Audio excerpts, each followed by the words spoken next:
అనంతపురం జిల్లా రాయదుర్గం పట్టణంలో ఎస్ఎఫ్ఐ నాయకులు వినూత్న నిరసన చేపట్టారు. Pending fee reimbursement, Vasathi Deevena బకాయిలను వెంటనే విడుదల చేయాలని భిక్షాటన చేస్తూ ధర్నా చేశారు. యువగళం పాదయాత్రలో ఇచ్చిన హామీ జీవో నెంబర్ 77 రద్దు చేయాలంటూ నినాదాలు చేశారు. రాష్ట్ర ప్రభుత్వం నుంచి డబ్బులు రాక ప్రైవేట్ విద్యాసంస్థలు విద్యార్థులను ఇబ్బందులకు గురిచేస్తున్నారని వాపోయారు.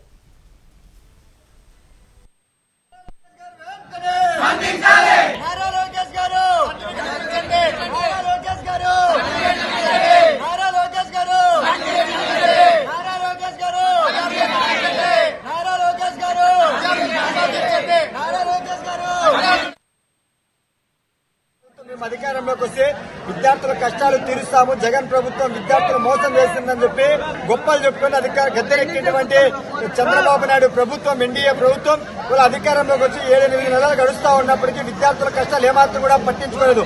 ఒకవైపు డిగ్రీ, ఇంజనీరింగ్, పీజీ పూర్తి చేసుకున్నటువంటి విద్యార్థులకు ఫీజు రింబర్స్మెంట్, వసతి దీవెన బకాయిలు రాష్ట్ర ప్రభుత్వం నుంచి విడుదలగాక కోర్సు పూర్తి చేసుకున్నా కూడా వాళ్ళకు ఉద్యోగాలు వచ్చినప్పటికీ కూడా సర్టిఫికెట్లు లేక ఉద్యోగాలు కూడా వెళ్ళినటువంటి పరిస్థితి ఈ రాష్ట్రంలో నెలకొంది.